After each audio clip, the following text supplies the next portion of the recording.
नमस्कार, जनादेश में आपका स्वागत है और मैं हूं आपके साथ खुशबू सिंह। खबर शुरू करने से पहले एक नजर आज की हेडलाइंस पर। चंद्रयान-3 की लॉन्चिंग की सभी तैयारियां पूरी, कुछ ही घंटों में श्रीहरिकोटा से मून मिशन पर होगा रवाना।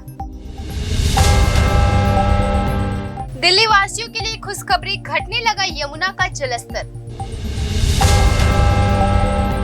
भारत चीन बॉर्डर पर रहने वाले लोगों को मिलेगी फ्री डिश सर्विस, केंद्रीय मंत्री अनुराग ठाकुर ने किया ऐलान। प्रधानमंत्री नरेंद्र मोदी को मिला फ्रांस का सर्वोच्च सम्मान Great Cross of the Legion of Honour. अब फ्रांस में भी चलेगा यूपीआई का सिक्का, डिजिटल पेमेंट में दुनिया को कड़ी टक्कर दे रहा भारत। भारतीय जहां भी जाते हैं मिनी इंडिया बना देते हैं, फ्रांस में भारतवंशियों से बोले प्रधानमंत्री नरेंद्र मोदी।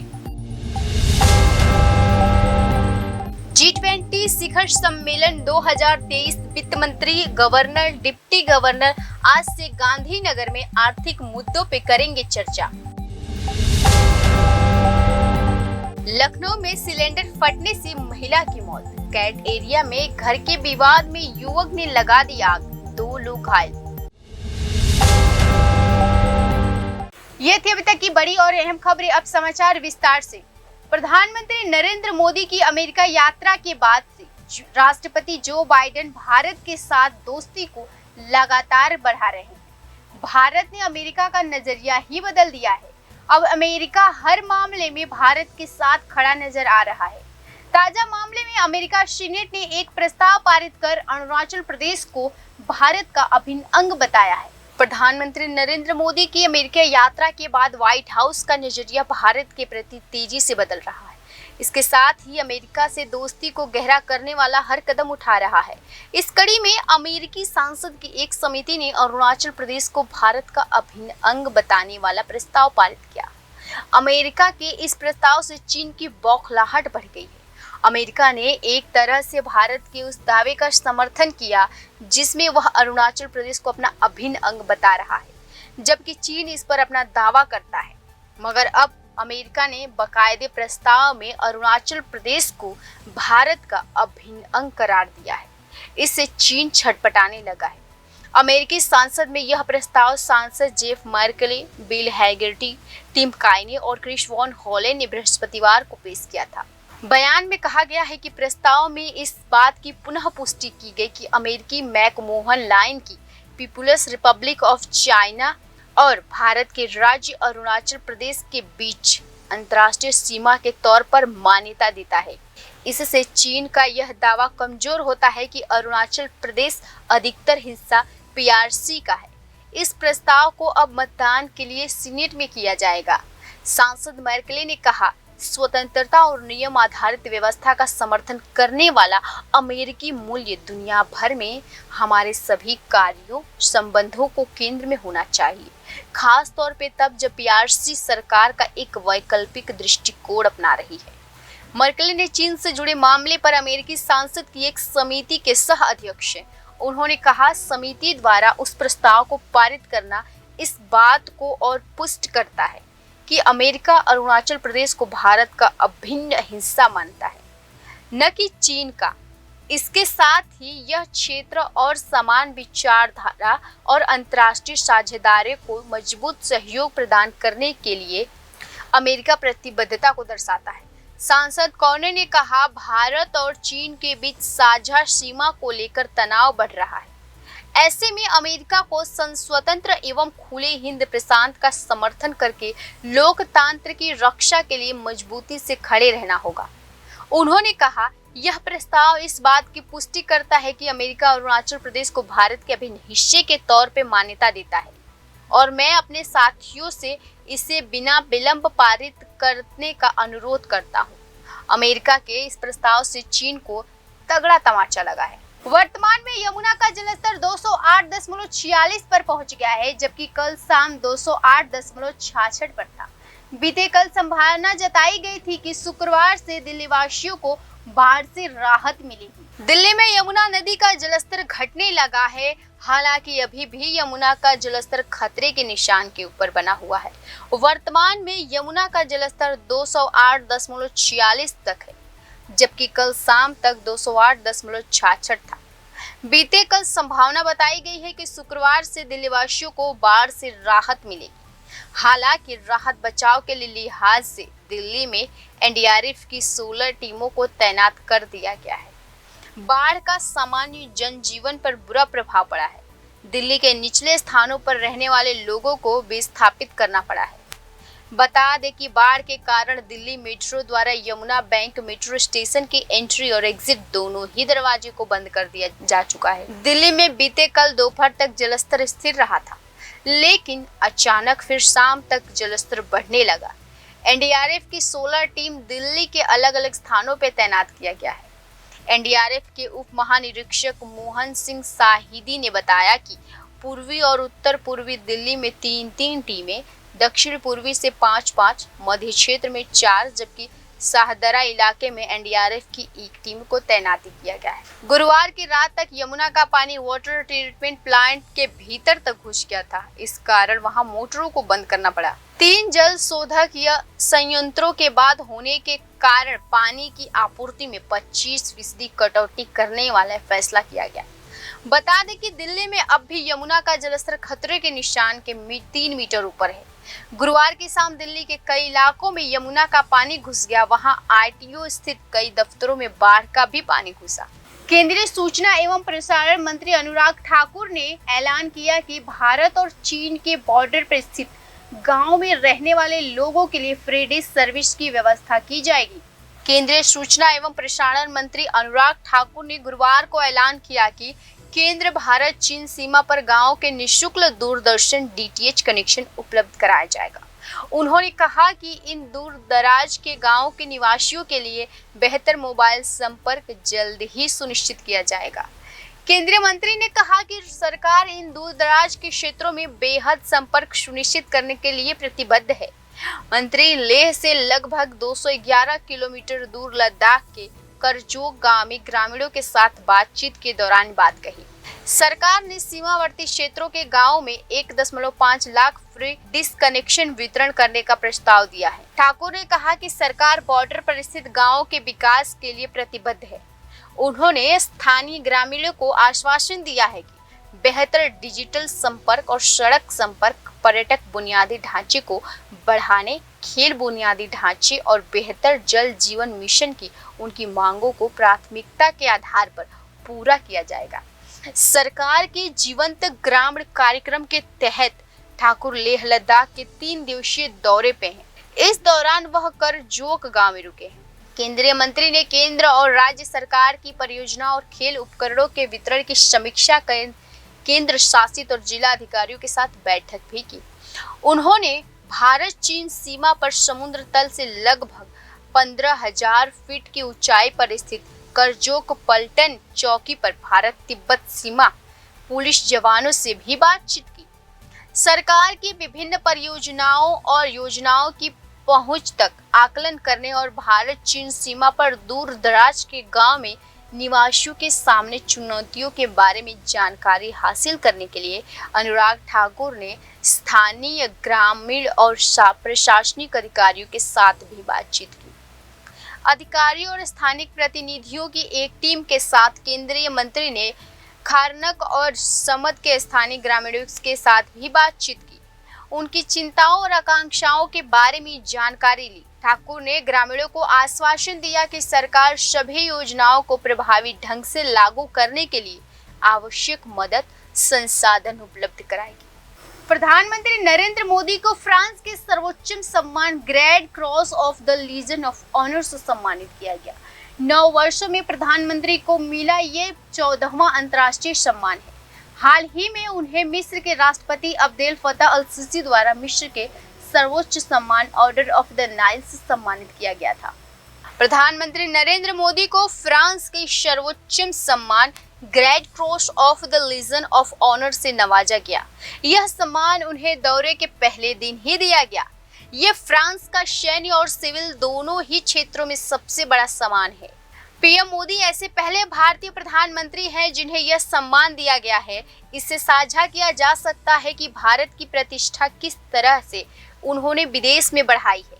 फ्रांस की धरती पर कदम रखते ही भारतीय पीएम का पेरिस में जोरदार स्वागत हुआ। एयरपोर्ट से होटल तक फ्रांस में रहने वाले भारतवंशियों ने उनकी एक झलक पाने के लिए पलक पावड़े बिछा रखे थे। पीएम मोदी के पहुंचते ही भारतवंशियों ने उनका जोरदार स्वागत किया। इसके बाद प्रधानमंत्री मोदी ने भारतीयों को संबोधित किया। अब आज पीएम मोदी का वहां बेहद ही व्यस्त दिन रहने वाला है। सबसे पहले मोदी आज पेरिस में बैरिस्टल डे परेड के बतौर मुख्य अतिथि शामिल होंगे। परेड में भारत की 3 सेना की टुकड़ियां भी शामिल होने जा रही है। इसके बाद प्रधानमंत्री मोदी को कई और कार्यक्रमों में भी शामिल होना है। राष्ट्रपति मैक्रोन के साथ द्विपक्षीय वार्ता के दौरान आज कई डिफेंस डील भी मुहर लगने वाली है और आखिर में शनिवार को भारतीय समय के मुताबिक सुबह 3:45 बजे पीएम मोदी अबू धाबी के लिए रवाना हो जाएंगे। भारत के प्रधानमंत्री नरेंद्र मोदी से पहले दुनिया के इन नेताओं की फ्रांस पर यह सबसे बड़ा सम्मान मिल चुका है। इनमें अफ्रीका के पूर्व राष्ट्रपति नेल्सन मंडेला, जर्मनी की पूर्व चांसलर एलिजा मार्केल, पूर्व संयुक्त राष्ट्र महासचिव बोट्रास घाली शामिल है। Great Cross of the Legion of Honour सम्मान को दुनिया भर के केवल उन प्रमुख नेताओं और प्रतिष्ठित हस्तियों को प्रदान किया गया है जिनकी वैश्विक मंच पर मजबूत छवि होती है और जो अद्भुत, असाधारण और देश विदेश में लोकप्रिय व ताकतवर भी होते। पीएम मोदी को मिला यह 14वां अंतर्राष्ट्रीय सम्मान है। हाल ही में प्रधानमंत्री नरेंद्र मोदी को मिस्र की राजधानी काहिरा यात्रा के दौरान राष्ट्रपति अब्देल फतह अली सीसी द्वारा मिस्र के सर्वोच्च सम्मान ऑर्डर ऑफ द नाइल से सम्मानित किया गया था। 1915 में स्थापित ऑर्डर ऑफ द नाइल उन राष्ट्राध्यक्षों, राजकुमारों और उपराष्ट्रपतियों को प्रदान किया जाता था जो मिस्र या मानवता को अमूल्य प्रदान करते हैं। भारत की यूपीआई भुगतान प्रणाली दुनिया भर में अपनी पहचान बनाती जा रही है। फ्रांस के दौरे पे गए प्रधानमंत्री नरेंद्र मोदी ने एक बड़ा समझौता किया। इससे अब फ्रांस में भी यूपीआई से लेन देन करना संभव हो जाएगा। यह भारत के लिए बड़ी उपलब्धि है। इससे भारत की आर्थिक ताकत और मजबूत होगी। डिजिटल पेमेंट में भारत लगातार नई बुलंदियां छूता जा रहा। कम वर्षों के अंतराल में ही भारत का यूनिफाइड पेमेंट इंटरफेस दुनिया भर में छा गया है। अब फ्रांस में भी यूपीआई से लेन देन करना संभव हो गया है। ये नई भारत की नई आर्थिक ताकत का प्रमाण है। फ्रांस के दौरे पे गए प्रधानमंत्री नरेंद्र मोदी ने बृहस्पतिवार को कहा कि भुगतान प्रणाली यूनिफाइड पेमेंट इंटरफेस के इस्तेमाल को लेकर भारत और फ्रांस के बीच सहमति बनी है, जिसके परिणाम स्वरूप अब यहाँ इसका उपयोग किया जा सकेगा और भारतीय नवाचार के लिए एक बड़ा बाजार खुलेगा। प्रधानमंत्री मोदी ने यहाँ एक कला केंद्र और भारतीय समुदाय के लोगों को संबोधित करते हुए कहा कि उन्होंने कि बहुत जल्द ही भारतीय पर्यटक एफिल टावर के पास यूपीआई का उपयोग कर रुपए में भुगतान कर सकेंगे। प्रधानमंत्री नरेंद्र मोदी ने कहा, भारत की यूपीआई भुगतान प्रणाली के इस्तेमाल को लेकर फ्रांस के साथ एक समझौता हुआ है। इसकी शुरुआत एफिल टावर से की जाएगी। अब यह भारतीय पर्यटक एफिल टावर से यूपीआई प्रणाली के जरिए रुपए में भुगतान कर सकेंगे। वर्ष 2022 में यूपीआई सेवाएं प्रदान करने वाली प्रमुख संस्था national payment corporation of India ने फ्रांस की तेज और सुरक्षित ऑनलाइन भुगतान प्रणाली लायरा के साथ एक समझौता ज्ञापन कर हस्ताक्षर किए थे। मोदी और भारत माता की जय के नारों के बीच प्रधानमंत्री नरेंद्र मोदी ने कहा कि कुछ हफ्तों या कुछ महीनों में फ्रांस के महान तमिल दार्शनिक तिरुवल्लुवर की एक प्रतिमा स्थापित की जाएगी। मोदी ने कहा कि फ्रांस ने स्नातकोत्तर की पढ़ाई करने वाले छात्रों के लिए दीर्घकालीन 5 साल का वीजा देने का भी फैसला किया है। प्रधानमंत्री मोदी ने भारतीय समुदाय के लोगों से भारत में बड़े पैमाने पर निवेश करने की भी अपील की है। उन्होंने कहा कि भारत एक विकसित राष्ट्र के रूप में उभरने के लिए तेज गति से प्रगति कर रहा है। उन्होंने आगे कहा कि आज प्रत्येक रेटिंग एजेंसी कह रही है कि भारत एक उज्जवल स्थान पे है। अब आप भारत में निवेश करें या उपयुक्त समय है। जो लोग जल्द निवेश करेंगे उन्हें उसका जल्द लाभ मिलेगा। मोदी ने फ्रांस के साथ कम से कम 4 दशक पुराने अपने व्यक्तिगत संबंधों को भी याद किया, जब 1981 में अहमदाबाद में एयरलाइंस फ्रैंकेंस सेंटर के पहले सदस्य बने थे। प्रधानमंत्री मोदी ने कहा, फ्रांस से मेरा लगाव काफी पुराना है और मैं इसे कभी भी नहीं भूल सकता। लगभग 40 साल पहले गुजरात के अहमदाबाद में फ्रांस का एक सांस्कृतिक केंद्र शुरू किया गया था और उसी केंद्र के पहले सदस्य आज आपसे बात कर रहे हैं। मोदी ने कहा कि भारत की लोकतंत्र की जननी और विविधता की जननी है। उन्होंने कहा, ये हमारी सबसे बड़ी ताकत है। भारत में 100 से अधिक भाषाएं, 1000 से अधिक बोलियां, इन भाषाओं के प्रतिदिन 32,000 से अधिक समाचार पत्र प्रकाशित होते हैं। भारतीय जहां भी जाते हैं मिनी इंडिया बना देते हैं। फ्रांस में भारतवंशियों से बोले प्रधानमंत्री नरेंद्र मोदी। पूरी तरह खचाखच भरे सभागार में पीएम मोदी ने अपने संबोधन की शुरुआत भारत माता की जय से की। पीएम मोदी ने कहा कि आप लोगों का स्नेह आत्मीयता की अद्भुत धारा है। पीएम मोदी फ्रांस में लाशेन म्यूजिकल कला के केंद्र में भारतीय समुदाय के लोगों को संबोधित किए। इस दौरान खचाखच भरे सभागार में भारत माता की जय के नारे लगे। इस पर पीएम मोदी ने कहा कि देश में इतनी दूर भारत माता की जय का आह्वान सुनता हूं तो ऐसा लगता है जैसे घर आ गया। पीएम मोदी ने आमंत्रित करने पर फ्रांस के राष्ट्रपति और वहां की जनता का आभार जताया। पीएम मोदी ने कहा कि आज के दिन फ्रांस की पीएम एलिजाबेथ वॉर्न मेरी अगवानी करने आई। कल मैं बैरिस्टल डे परेड का साक्षी बनूंगा। कल राष्ट्रपति मैक्रोन से मुलाकात करूंगा। ये भारत और फ्रांस की अटूट दोस्ती का रिफ्लेक्शन है। पीएम मोदी को आमंत्रित करने पर फ्रांस के राष्ट्रपति और वहां की जनता का आभार जताया। पीएम मोदी ने कहा, दुनिया नई व्यवस्था और नए दौर की ओर बढ़ रही है। भारत की ताकत और भूमिका बहुत तेजी से बदल रही है। लोगों का लोगों से संपर्क भारत फ्रांस साझेदारी में सबसे मजबूत नींव है। भारत लोकतंत्र की जननी एवं विविधता का मॉडल है। ये हमारी एक बड़ी शक्ति है। दुनिया को ये विश्वास हो गया है कि भारत जल्द ही 5,000 अरब डॉलर की अर्थव्यवस्था वाला देश होगा। पीएम मोदी ने फ्रांस के नेशनल डे पर बधाई दी। उन्होंने कहा कि इस बार मेरा फ्रांस आना विशेष है। भारत और फ्रांस की दोस्ती अटूट है। पीएम मोदी ने कहा कि भारत इस समय G20 का प्रेसिडेंट है। पहली बार किसी देश की प्रेसिडेंटी ऐसा हो रहा है जो उस देश के कोने कोने में 200 से ज्यादा बैठकें हो रही। पूरे G20 समूह भारत के सामर्थ्य को देख रहा है, उससे मंत्र मुग्ध है। पीएम मोदी ने कहा कि सत्य एक ही है, उसे व्यक्त करने के तरीके अलग अलग हो सकते हैं। भारत कहता है कि जो आत्मीयता पर अपने लिए दिखाता है वो हमारे दूसरों को भी दिखानी चाहिए। उन्होंने आगे कहा, वासुदेव कुटुंबकम यानी पूरा विश्व एक परिवार। इसी भावना को लेकर एक बेहतर समाज और दुनिया का निर्माण कर सकते हैं। इसी भावना के साथ भारत और फ्रांस 21वीं सदी की परेशानियों से निपट रहे हैं। ऐसे में भारत और फ्रांस की पार्टनरशिप बढ़ रही है। इसे कौन मजबूत कर रहा है?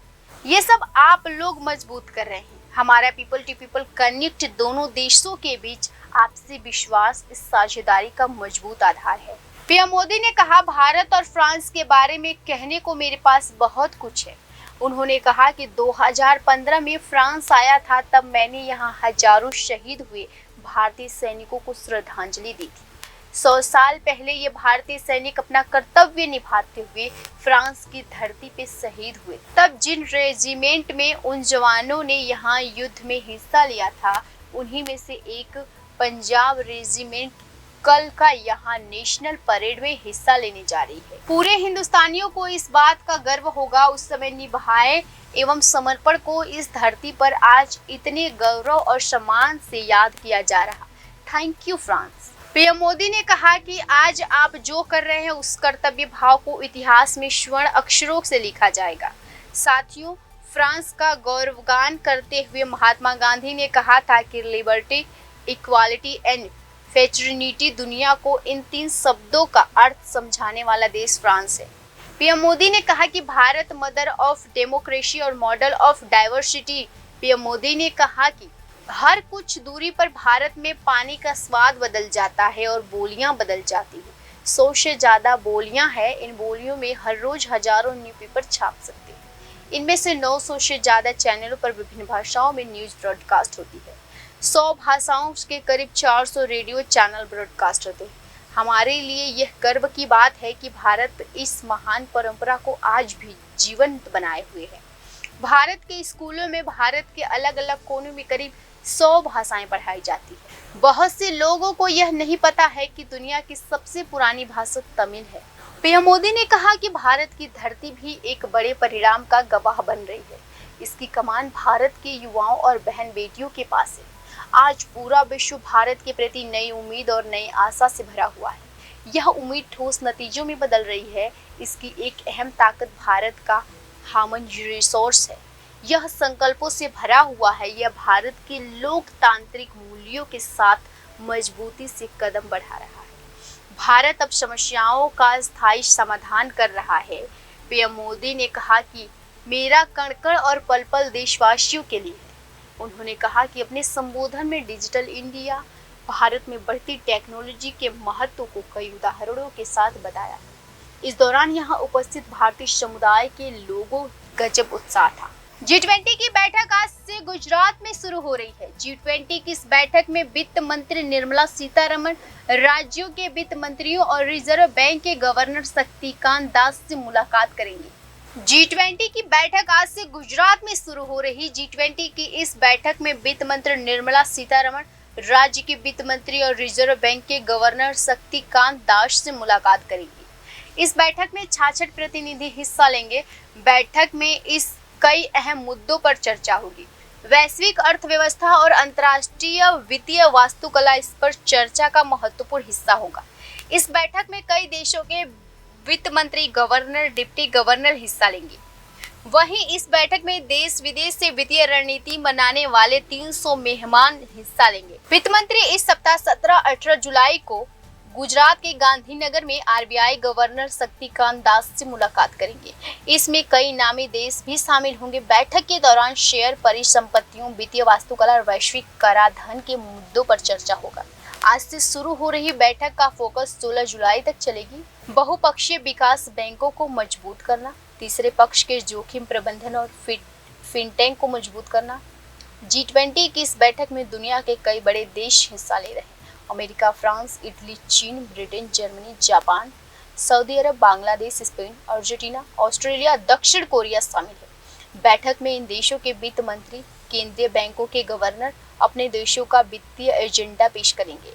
इस बीच बैठक के IMF के MD और वर्ल्ड बैंक के अध्यक्ष भी शामिल होंगे। G20 का गठन 1999 में हुआ था। इसे ग्रुप ऑफ 20 भी कहा जाता है। यह यूरोपियन संघ और 19 देशों का एक अनौपचारिक समूह है। इसके नेता वैश्विक अर्थव्यवस्था को बढ़ावा देने के तरीके पर चर्चा करने के लिए हर साल G20 शिखर सम्मेलन में इकट्ठा होते हैं। अर्जेंटीना, ऑस्ट्रेलिया, ब्राजील, कनाडा, चीन, यूरोपियन संघ, France, Germany, Bharat, Indonesia, Italy, Japan, Mexico, रूस, सऊदी अरब, दक्षिण अफ्रीका, दक्षिण कोरिया, तुर्की, यूनाइटेड किंगडम और संयुक्त राष्ट्र अमेरिका। कैट थाना क्षेत्र के अंतर्गत मटरू मोहल्ला स्थित घर में गुरुवार देर रात सिलेंडर फटने से एक युवती की मौत, वहीं घर के 2 सदस्य घायल भी हुए हैं।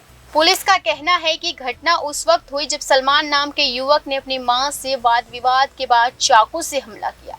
वहीं घर वालों के बीच आने पर घर में आग लगा दी, जिससे सिलेंडर फट गया, जिसमें उसकी बहन रूबी की दर्दनाक मौत हो गई। वहीं मां के छत से कूदकर जान बचाने में घायल हो गई और पिता आग से सुलझ गए। हजरतगंज और कैट फायर स्टेशन की आग ने करीब 1 घंटे बाद आग को काबू में किया। देर रात सलमान छत से घर के पीछे कूद गया। उसको उतारने के लिए रेस्क्यू कर रही टीम ने उसे घायल होने के चलते सिविल अस्पताल में भर्ती कराया है। गुरुवार देर रात मटरू माहौल में गुड्डू पत्नी मेहरू निशा, बेटा सलमान और बेटी रूबी के साथ रहता है। मानसिक रूप से बीमार सलमान का इलाज चल रहा है। सलमान का किसी बात पर अपनी मां से विवाद हुआ। उसके बाद उसने अपने घर में तोड़फोड़ की। परिजनों के विरोध पर रसोई में जाकर गैस सिलेंडर का रेगुलेटर खोल दिया और गैस निकलने लगा और आग लगा दी। आग की तपिश में सिलेंडर धमाके के साथ फट गया, जिससे पूरे इलाके में दहशत फैल गई है। उसकी चपेट में आकर बहन रूबी गंभीर रूप से सुलझ गई। आसपास के लोगों ने पुलिस और दमकल को सूचना देकर आग बुझाने की कोशिश की। दमकल कर्मियों ने आग पर काबू पाकर रूबी को गंभीर हालात में सिविल ले गए, जहां पर कुछ ही देर बाद उसकी मौत हुई। वहीं आग से झुलसी उसकी मां और पिता का प्राथमिक इलाज कराया जा रहा। पुलिस के मुताबिक दमकल की 3 गाड़ियों ने आग पर काबू पा लिया। आग से घर का सारा सामान जल के तहस-नहस हो गया है। पुलिस के मुताबिक घर में आग लगने पर सलमान की मां पहली मंजिल के छब्बे से कूद गई, जिससे घायल हो गई। वहीं सलमान घर की छत पर छिपकर बैठा गया, जिसे करीब 1 घंटे बाद दमकल कर्मियों ने बाहर निकाला। अचानक रात में आग लगने से सिलेंडर तेज धमाके से फट गया। धमाके की आवाज सुनकर सो रहे लोगों की नींद खुली। घर के बाहर निकले तो गुड्डू के घर पर चीख पुकार मची थी। वह मानसिक तौर पे बीमार सलमान भीड़ देखकर पत्थर चलाने लगा, जिसके बाद दमकल और पुलिसकर्मियों ने खुद को बचाते हुए बचाव कार्य किया। फिलहाल के लिए इतना ही। खबरों में बने रहने के लिए देखते रहिए जनादेश।